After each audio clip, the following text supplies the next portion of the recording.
তো ওখান থেকেই পরবর্তীতে আসলে কেউ কেউ গ্রেপ্তার হয়েছে, কেউ কেউ গ্রেপ্তারের আগে মানে খুব সুকৌশলে সরে পড়তে পেরেছে।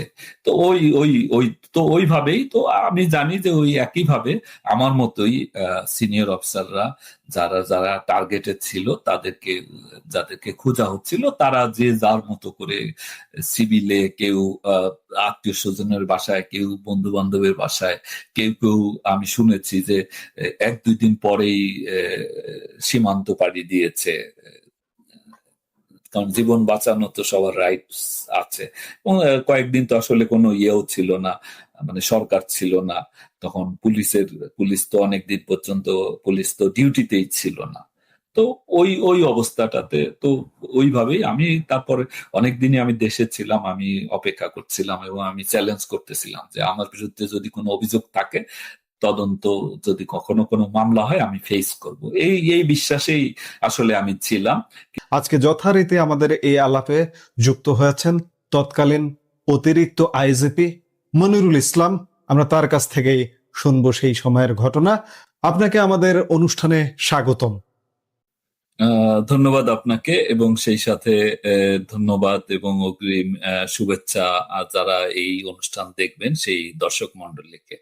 5 অগাস্ট সরকার পতনের পরপরই পুলিশের ঊর্ধ্বতন কর্মকর্তাদের আত্মগোপনে যাওয়া বা দেশ ত্যাগের বিষয়টি কিভাবে ঘটেছে এবং সে সময় পুলিশ সদর দপ্তর কিংবা এসবির অভ্যন্তরে কি পরিস্থিতির সৃষ্টি হয়েছিল, এবং আপনার ব্যক্তি আপনি হিসেবেও, আপনি পুলিশের নীতি নির্ধারক ছিলেন, আপনাকেও জিজ্ঞেস করছি যে আপনি কিভাবে নিজেকে নিরাপদ রেখে দেশ ত্যাগ করতে পারলেন, এই ঘটনাগুলো যদি বলা সম্ভব হয়।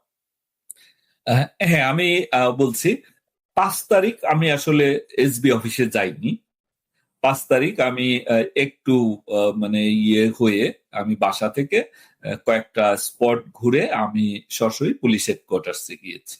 তো পুলিশ হেডকোয়ার্টার্সে বসেই আমরা কথা বলছিলাম, একটা রুমে বসে ইন্সপেক্টর জেনারেল, অন্যান্য সিনিয়র অফিসাররা ওখানে কথাবার্তা হচ্ছিল।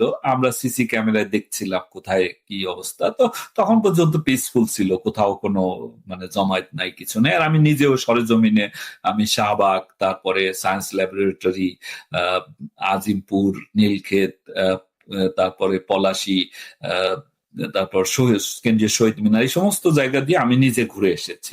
এটা ধরেন 11টার দিকে, আমি 10:30টায় বের হয়ে 11টার দিকে। তো সব জায়গায় পিসফুল, কোনো মানে বলা যায় যে কারফিউ বলবৎ ছিল। তো তারপর আমরা হেডকোয়ার্টার্সে বসেছি। তো একটা পর্যায়ে ওখানে একের পর এক খবর আসা শুরু করলো, এবং আমি তখন ইন্সপেক্টর জেনারেলকে ওখান থেকে রিকোয়েস্ট করলাম যে মানে তার রুমে যেতে, এবং তার রুমে গিয়ে তাকে কিছু তথ্য যেগুলো আমি পাচ্ছিলাম ওই মুহূর্তে তার সাথে আমি শেয়ার করলাম। তো উনিও টেলিফোনে 2-1 জায়গায় কথা বললেন, রেড টেলিফোনে, তখন তো নেট যেহেতু ছিল না।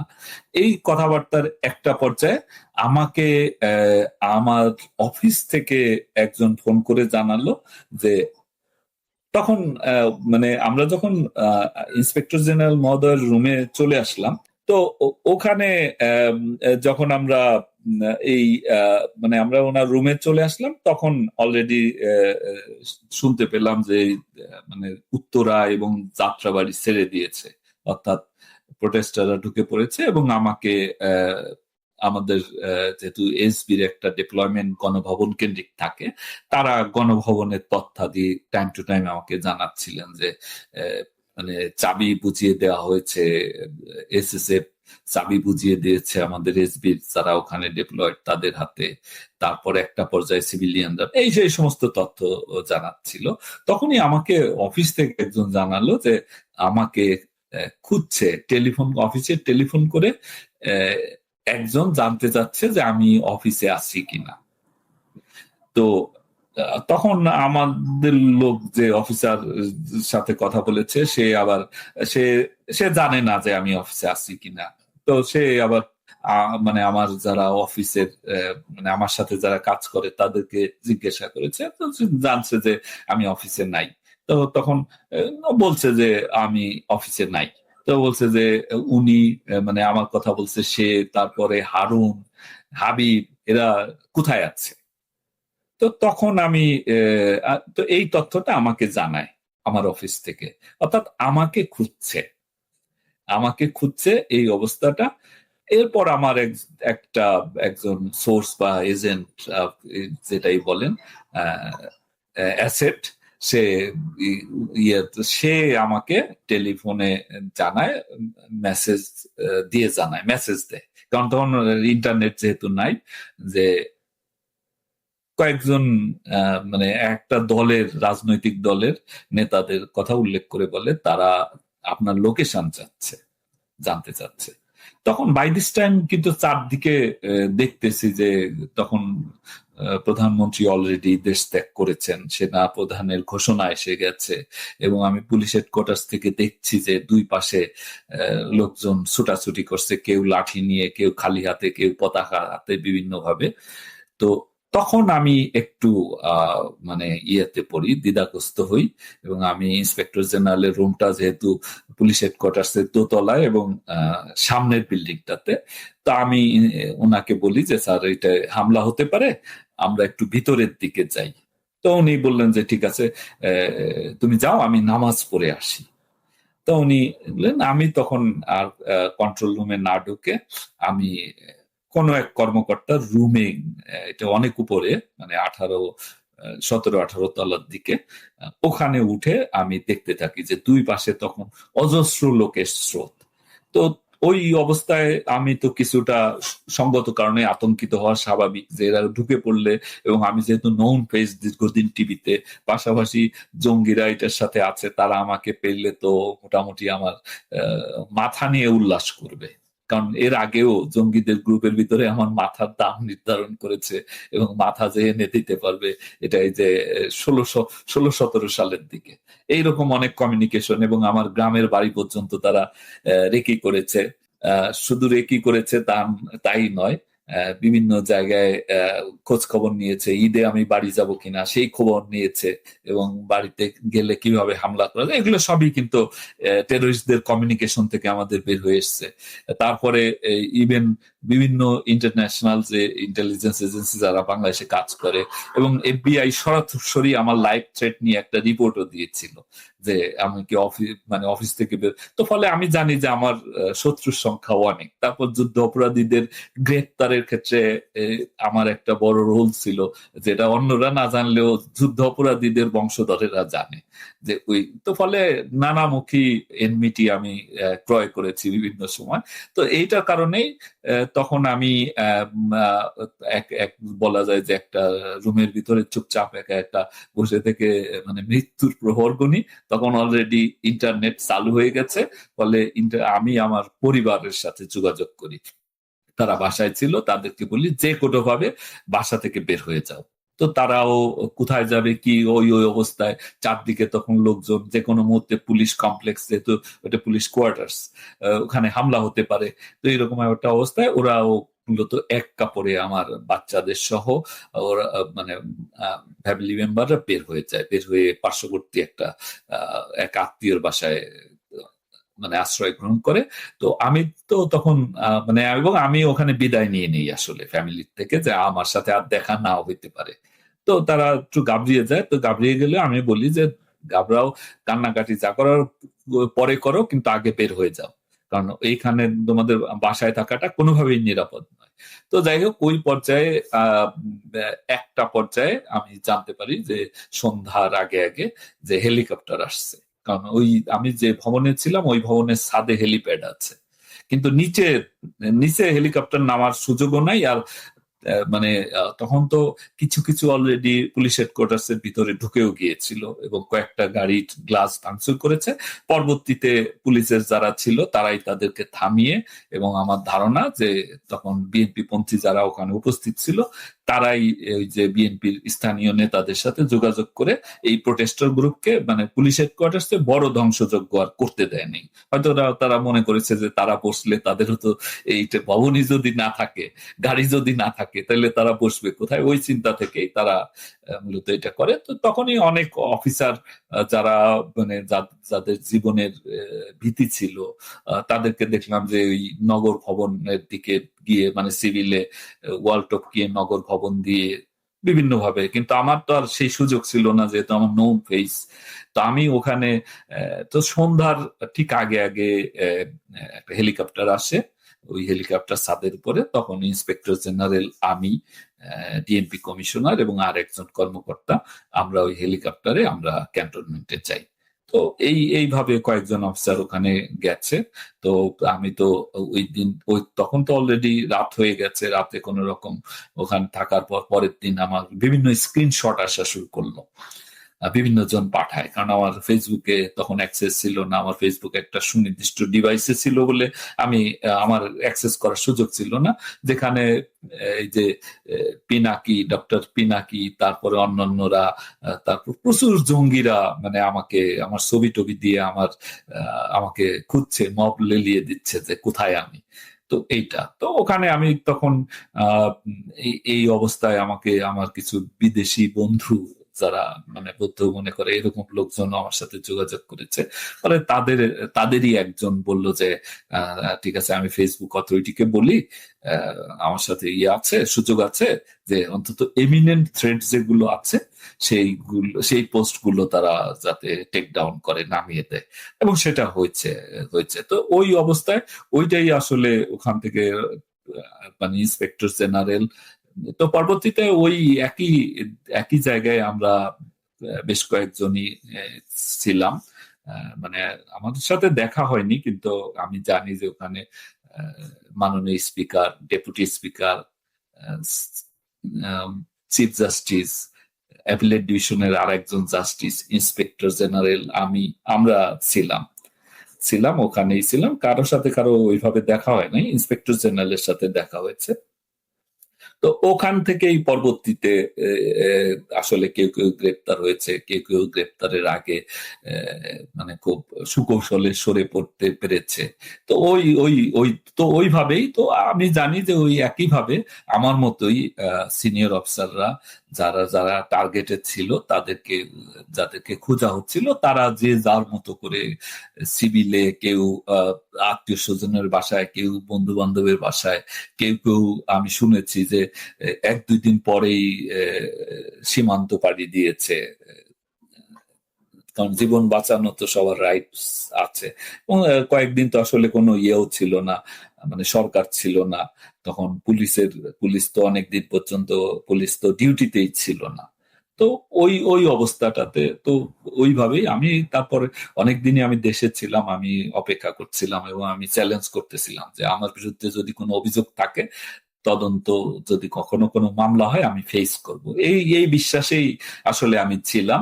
কিন্তু এবং আমি ভেবেছিলাম যে অন্তত ঠিক আছে, আমাদের বিরুদ্ধে অভিযোগ, আমরা সবকিছুকে মানে সরকার সবকিছুকে দলীয়করণ করেছে।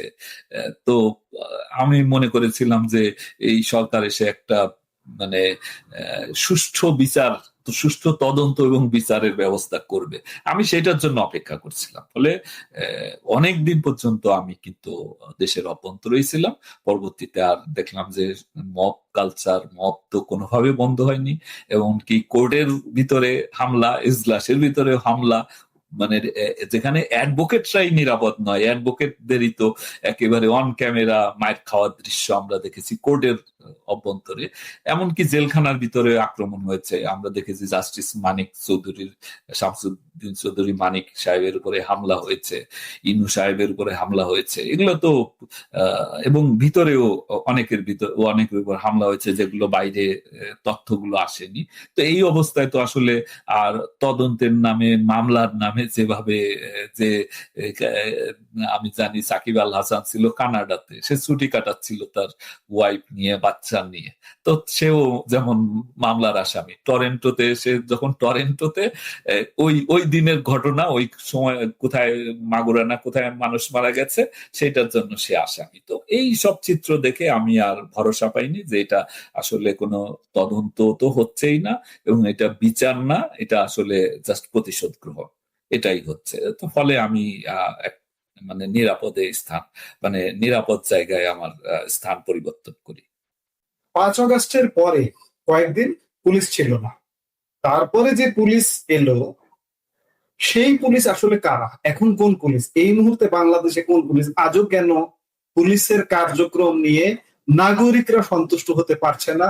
আপনারা যখন ছিলেন ঘরের দরজা খুলে মানুষ ঘুমাতে পারতো, এখন দরজা বন্ধ করে ঘুমাতে পারছে না কেন? আজকে যে পুলিশটা চলছে, এই পুলিশটাকে নিয়ে আপনি কি বলবেন?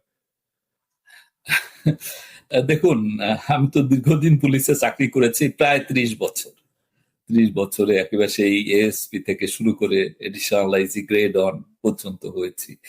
তো এই সময়টাতে আমি পুলিশিং যতটা বুঝেছি, তাছাড়া মানে অনেকেই জানে না আমি মানে ল এনফোর্সমেন্ট অ্যান্ড পুলিশিং এর উপরে আমি ক্রাইম প্রিভেনশনের উপর ঢাকা বিশ্ববিদ্যালয় প্রায় 6 বছর আমি পার্ট টাইম শিক্ষক হিসেবে আমি পড়িয়েছি। তো তাতে যতটা বুঝি যে আমাদের সময় পুলিশ খুব আদর্শিক একটা অবস্থানে ছিল তা আমি বলবো না।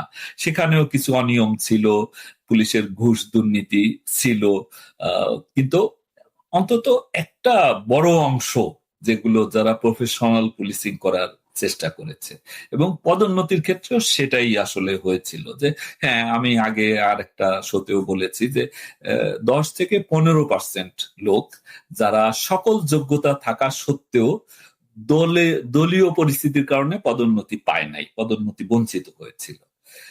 পাশাপাশি 15 থেকে 20% যারা অযোগ্য ছিল, কিন্তু দলীয় পরিস্থিতিতে কিংবা অন্যান্য কায়দায় তারা পদোন্নতি পেয়েছিল। এর বাইরে যারা পদোন্নতি পেয়েছে, হ্যাঁ, এর ভিতরে দলের প্রতি সাপোর্ট আছে, মুক্তিযুদ্ধের সপক্ষের শক্তি আছে, এরা মূলত এফিশিয়েন্ট এবং তারা তাদের যে ইন্টেগ্রিটি ছিল, এফিসিয়েন্সি ছিল, কমিটমেন্ট ছিল পুলিশের প্রতি, ফলে তাদের পদোন্নতি হয়েছে। কিন্তু এই সরকার আসার পরে যেটা করলো, তো ওই যে আমি বললাম যে 10 to 15% যারা যোগ্যতা থাকা সত্ত্বেও পদোন্নতি পায় নাই, তো তাদেরকে পদায়ন করলে কোনো মানে কথা ছিল না তাদের। কিন্তু এই সরকার ওই যে আমাদের এই পদোন্নতির সুযোগে যেটা হয়েছে, পদোন্নতি এবং নিয়োগের সুযোগে যেটা হয়েছে, ধরেন মানে পরিবার বিএনপি কিংবা জামাতের আইডিওলজি সে ধারণ করে, দলীয় পরিস্থিতি ছিল না, বাট জামাতের আইডিওলজি ধারণ করে গুপ্ত, এরাও কিন্তু পদোন্নতি পেয়েছে। এরা এডিশনাল আইজি পর্যন্ত হয়েছে, অনেকে এডিশনাল আইজি হয়েছে, ডিআইজি তো অনেক, এবং এরা বিভিন্ন সময় জেলায় দায়িত্ব পালন করেছে। তো এই ইন্টারিম গভর্নমেন্ট আসার পরে দেখলাম ঢালাও ভাবে এদের সকলকে, যাদেরকে চাকরিচ্যুত করা যায় চাকরিচ্যুত করেছে, এবং যাদেরকে চাকরিচ্যুত করা যায় না, অর্থাৎ 25 বছরের এই ইয়েতে পড়ে নাই, ব্র্যাকেটে পড়েনি, তাদেরকে ওএসডি অ্যাটাচড বিভিন্ন জায়গায়, ঢাকার বাইরে বিভিন্ন জায়গায় ছড়িয়ে ছিটিয়ে রাখা হয়েছে। ফলে এই ওয়ার্কফোর্সটা একেবারেই বেতন নিচ্ছে, সরকারি ভাতা, সরকারি বেতন সবই নিচ্ছে, তাদের কিন্তু সাইড লাইনে তাদের বসিয়ে রাখা হয়েছে। আর পক্ষান্তরে যে বিভিন্ন অপরাধে কিংবা অযোগ্যতার কারণে অপরাধে চাকরি গিয়েছে বিভিন্ন ধরনের, কিংবা অযোগ্যতার কারণে পদোন্নতি হয় নাই, এদেরকে ঢালাও ভাবে পদোন্নতি দেওয়া হয়েছে, ঢালাও ভাবে পদোন্নতি দিয়ে বড় বড় পদে বসিয়ে দেওয়া হয়েছে। তো এর ভিতরে 15 to 20% ধরেন যোগ্য, আর বেশিরভাগই আমি বলবো এরা আসলে এত বড় পদে যাওয়ার যোগ্য না। এটা হলো সিনিয়র অফিসারদের কথা বলছি।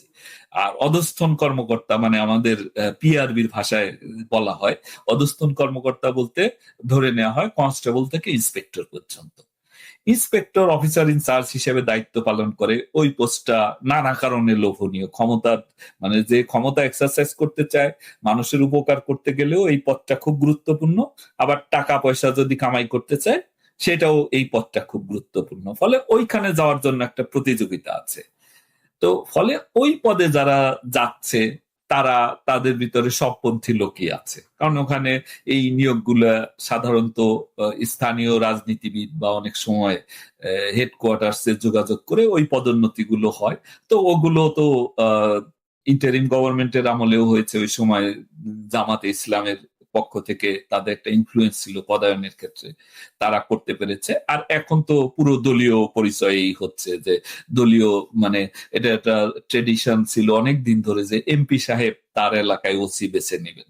তো এইটা এই জায়গা থেকে আওয়ামী লীগের আমলে আমরা প্রায় বের হয়ে এসেছিলাম, পুরোপুরি পারা না গেলেও প্রায় বের হয়ে এসেছিলাম, কারণ এটা মাননীয় প্রধানমন্ত্রীর একটা নির্দেশনা, তার নির্দেশনার বলেই ওই জায়গা থেকে আমরা অনেকটা বের হয়ে আসছিলাম যে মন্ত্রীর অনুরোধে তার জেলা এসপি কিংবা কারণ এটার আমরা সরকারকে বোঝাতে সমর্থ হয়েছিলাম যে এটা করতে গেলে যেটা হয়, কারণ মানে আওয়ামী লীগ বিএনপিতেও একই অবস্থা, যে এদের ভিতরে অভ্যন্তরীণ কোন্দলটা প্রচন্ড।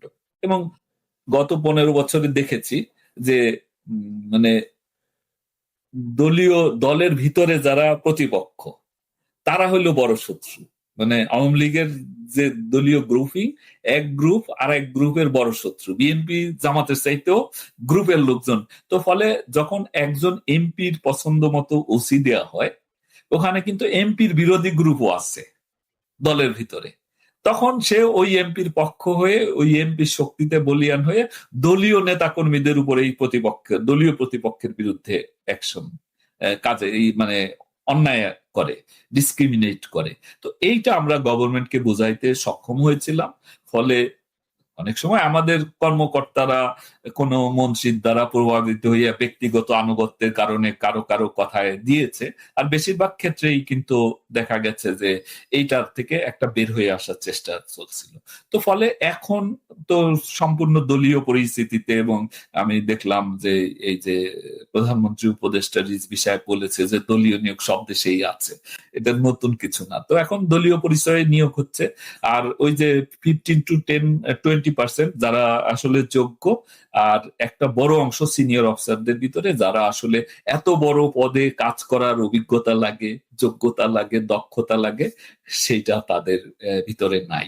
ফলে তাদের প্রতি আস্থা, আর এই যে অধস্তনদের ভিতরে ইন্সপেক্টর ছাড়া, অর্থাৎ অফিসার ইনচার্জ হয়েছে অথবা হওয়ার আগ্রহী এইরকম লোক ছাড়া যারা আছে, ইন্সপেক্টর তো অনেক পদ, মানে ওসি তো হয় থানায়, তো এর বাইরে যারা আছে, যে যারা ওই ওসি হওয়ার ক্রাইটেরিয়ায় নাই বা ওসি হইতেও চায় না, এরা এবং সাব ইন্সপেক্টর, এএসআই, কনস্টেবল, এই অংশের ভিতরে একটা প্রচন্ড ক্ষোভ রয়েছে যে একটা হলো তার সহকর্মী, তারা তো একসাথেই ডিউটি পালন করছে, দায়িত্ব পালন করছে, এবং এই দায়িত্ব পালনটা তো তারা এই দায়িত্ব পালন করতে গিয়ে দেখেছে তার সহকর্মী মারা গিয়েছে, তার একটা ভাই মারা গিয়েছে অথবা আহত হয়েছে, পঙ্গু হয়েছে, কেউ জেলখানায় আছে।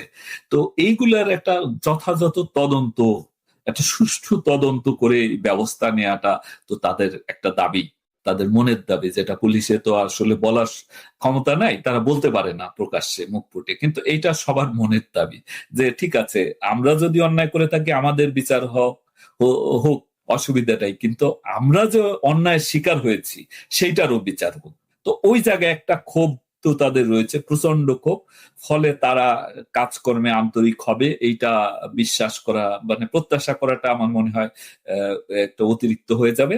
আর একটা হলো তারা ইয়ে করে যে দায়িত্ব পালন করতে গেলে যদি এত হুজ্জত হয়, মানে এত রিস্ক থাকে যে আমাকে মাইরে ফেললে বিচার পাবে না আমার ফ্যামিলি, কিংবা আমি আহত হইলে এটার কোনো মানে প্রতিকার পাবো না, কিংবা আমাকে আমার অ্যাকশনের জন্য আমাকে গ্রেপ্তার করবে, অন্যায় ভাবে গ্রেপ্তার করবে, যে আমি ইন গুড ফেইথে যে সমস্ত কাজ করেছি, আইনের ভাষায় ইন গুড ফেইথ, সেই সমস্ত কাজ সেটার যথাযথ সেটার তদন্ত না করে আমাকে জেলখানায় ঢোকাবে অথবা আমাকে পালিয়ে জীবন যাপন করতে হবে। কাজেই আমি কাজ না করে গা ভাসিয়ে চলাটাই বেটার। তো সেটাই হচ্ছে। ফলে এই পুলিশকে আমার আমি আমি আমার যেটা আন্ডারস্ট্যান্ডিং এবং আমি পুলিশের পালস যা বুঝি, তাতে একটা এই যে পুলিশ হত্যা এবং পুলিশের উপর হামলার যদি বিচার না হয়, পাশাপাশি পুলিশকে এক ধরনের যে ইন গুড ফেইথ, অর্থাৎ আইনগতভাবে তার যে রাইটস প্রিভিলেজ আইনে দেওয়া আছে সেগুলো দ্বারা সেইগুলো প্রয়োগ করলে ভিকটিম হবে না, এইরকম আশ্বাস না দিলে এই পুলিশকে অ্যাক্টিভ করা বা আইন শৃঙ্খলা পরিস্থিতির উন্নতি করা, এই যে সেন্স অফ সিকিউরিটি, এইটা সম্ভব হবে না। হ্যাঁ, এখন শাসক গোষ্ঠীর একটা মানে চমৎকার একটা ইয়ে আছে যে পরিসংখ্যান দিয়ে বলে দেয়, অর্থাৎ গত কি বলে জুন মাসে খুন হয়েছে সারা দেশে, উদাহরণস্বরূপ বলি, খুন হয়েছে 101টা, আর এই মাসে খুন হয়েছে 99টা। কাজেই এই মাসে আইন শৃঙ্খলা পরিস্থিতির উন্নতি হয়েছে, এইভাবে অর্থাৎ কোয়ান্টিফাই করে আর কি অপরাধের সংখ্যা দিয়ে। কিন্তু এখানে তো অনেকগুলো ফ্যাক্টর আছে, যে ইভেন আমি ওই যে ক্রিমিনোলজি পড়তে গিয়ে দেখেছি, পুলিশিং সাবজেক্টটা পড়তে গিয়েছি, যে রিপোর্টিং, মানে মানুষ আক্রান্ত হইলে, ভিকটিম হলে থানায় যাবে, কেন যাবে? তো ওই কানাডা আমেরিকার মতো, আমেরিকা তো আসলে আইন শৃঙ্খলা পরিস্থিতির দিক দিয়ে উন্নত বলা যাবে না, কিন্তু কানাডা, ইউকে বা ইউরোপের অনেক দেশ, সেখানেও যে রিপোর্টিং, ক্রাইম রিপোর্টিং, এইটা মানে একটা বড় অংশ যারা ক্রাইম রিপোর্ট করে না থানায়, কারণ নানা কারণে তারা মনে করে যে এইটার প্রতিকার পাবো না। তো বাংলাদেশে তো এই পরিস্থিতি 5 আগস্টের পরে, মানে আমাদের সময় ছিল, তো অনেক ঘটনায় দেখা যাইতো মামলা করতে আসতো না, কারণ মনে করতো যে, যেমন মোবাইল ছিনতাই হয়েছে, এই ঘটনায় সাধারণত কেউ মামলা করতে যাইতো না, কিংবা চুরি হয়েছে, কারণ জানে যে এইটা পুলিশের প্রায়োরিটি আছে এবং এইটার পিছনে এত সময় দিবে না, খামাখা এইটার পিছনে আমি কি ইয়ে করতে যাব, করতো না। তো এইটা তো 5 তারিখের পরে আরো বেড়েছে, জানে যে পুলিশের কোনো শক্তি নাই, এখানে আমি কার কাছে বিচার চাবো, পুলিশের নিজেরই বিচার নাই, মানে তাদের নিরাপত্তা নাই, পুলিশ লাইনের ভিতরে ঢুইকে তাদের মানে ইয়ে করতেছে, কি বলে, তাদের উপরে হামলা করতেছে, পুলিশের গাড়িতে হামলা করতেছে, পুলিশকে কলার ধরে থানার ভিতরে গিয়ে থাপ্পড় মারতেছে। তো পুলিশের কাছে আমি রিপোর্ট, মানে অপরাধের রিপোর্ট করব কেন?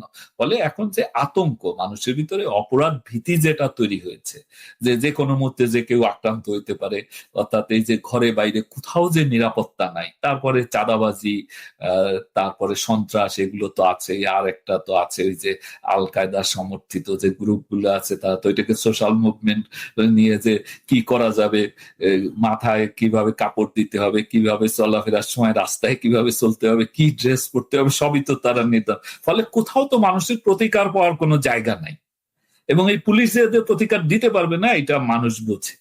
তো সেই কারণেই এই সহসা আমি আইন শৃঙ্খলা পরিস্থিতির উন্নতি হবে, এইটা আমি প্রত্যাশা করি না, বা বাস্তব অবস্থা আসলে সেটা না। অনেক সময় সান্ত্বনা দেওয়া যাবে যে অপরাধ কমে গেছে, আগে সংখ্যাই ছিল এখন এই, কিন্তু বাস্তব চিত্র ভিন্ন। এটা আপনি সাধারণ নাগরিকদের সাথে কথা বললে, সাধারণ মানুষের সাথে কথা বললে বুঝতে পারবেন। বাংলাদেশের একজন আপনি নাগরিক, সুনাগরিক, দীর্ঘদিন পুলিশে ছিলেন, বাংলাদেশের নাগরিক, আজকে দেশ ত্যাগ করে দূরে থাকতে হচ্ছে। দেশ নিয়ে কি কোনো, এতক্ষণ আমরা হতাশার কথা শুনলাম, এ থেকে আমরা কি সহসা কোনো পরিত্রাণ পাবো? আপনি কি কোনো পরিত্রাণের কিছু দেখতে পান? হ্যাঁ, আমি মানে আমি যেটা দেখছি সোশ্যাল মিডিয়ার যে ট্রেন্ড, বা আমার যে মানে দেশান্তরী হলেও তো দেশের মানুষের সাথে যোগাযোগ আছে, সাংবাদিকদের একটা বড় অংশের সাথে আমার যোগাযোগ রয়েছে। তো আমি যেটা খবর পাই যে, যেমন একটা বড় অংশের মানুষ যারা জুলাই আগস্টে এই সন্ত্রাসী কর্মকাণ্ডে যোগদান করেছিল না বুঝে, তাদের যেমন একটা মানে তাদের ভিতরে এক ধরনের মানে রিয়েলাইজেশন এসেছে যে তারা ভুল করেছে। তো ভুল করেছে, পাশাপাশি মানে 15 বছর ভালো ছিলাম, এইটাও কিন্তু এখন মানুষের মানে বডি ল্যাঙ্গুয়েজে বোঝা যায়। কেউ কেউ সরাসরি বলছে, সরাসরি বলাটা নিরাপদ মনে করছে না বলে বডি ল্যাঙ্গুয়েজে বলছে। তো আমি বিশ্বাস করি যে একটা মানে আওয়ামী লীগ যদি রাজনীতিতে আবার ফিরে নিষেধাজ্ঞা প্রত্যাহার করা হয়, এবং একটা ইনক্লুসিভ মানে রাজনীতি যদি চালু হয়, এবং এই কিছু মৌলিক বিষয়ে একটা ঐক্যমত্য প্রতিষ্ঠিত হয়, যে বাংলাদেশের স্বাধীনতা, সার্বভৌমত্ব, তারপরে মুক্তিযুদ্ধের চেতনা, এইগুলোর প্রতি মানে এবং জনগণের প্রতি যে কমিটমেন্ট, এইটা একটা ধর্মনিরপেক্ষ যে অবস্থা, অর্থাৎ সোসাইটি, একটা সামাজিক সম্প্রীতি, তারপরে একটা কোনো সাম্প্রদায়িকতা ছাড়া একটা সাম্প্রদায়িক সম্প্রীতি, এইরকম একটা সোসাইটি যদি গড়ে তোলার একটা কমিটমেন্ট রাজনীতিবিদরা করে, সবাই মিলে, যারা যারা এগুলো সাপোর্ট করে, এবং সেই সাথে জঙ্গিবাদের বিরুদ্ধে, রাষ্ট্রবিরোধী ষড়যন্ত্রের পক্ষে, মুক্তিযুদ্ধ বিরোধী শক্তির বিপক্ষে যদি সবার একটা মানে একটা কমন ঐক্যমত্য প্রতিষ্ঠিত হয়, তাহলে, এবং এই অবস্থাটা কিন্তু তৈরি হয়েছে। আমি দেখেছি 5ই আগস্টের পরে যখন আওয়ামী লীগের একেবারে নাম নিশানা পর্যন্ত ওই সময় নেয়ার মতো কেউ ছিল না। তখনও যখন এই যে বাংলাদেশের জাতীয় সঙ্গীত কিংবা পতাকা বদলের চিন্তা বা দেশের নাম পরিবর্তনের চিন্তা, এই তত্ত্ব, এগুলো কিন্তু ন্যারেটিভ একটা চালু করে দেখেছে কি হয়। যেমন দেখেন এই যে আজমি, ব্রিগেডিয়ার আজমি, এখন যদিও তার নানা রকম পদোন্নতি দেওয়া হয়েছে, ব্রিগেডিয়ার আজমি তাকে দিয়ে প্রথম বলিয়েছে যে জাতীয় সঙ্গীতটা পরিবর্তন করতে হবে। পরে দেখলাম মানে সুকৌশলে জামাত বলল যে সে জামাতের কেউ না, এটা তার ব্যক্তিগত মতামত। দেখেছে যে এইটা দেশে বিদেশে যে একেবারে সাধারণ মানুষ এবং এই যে যারা এই ষড়যন্ত্রে ছিল, জুলাই আগস্ট ষড়যন্ত্রে, তারাও এটার প্রতিবাদ করেছে। তো ফলে এখনো একটা বড় অংশ স্বাধীনতার পক্ষের, মুক্তিযুদ্ধের পক্ষের শক্তি রয়েছে, সেইটাই আসলে আশাবাদের জায়গা।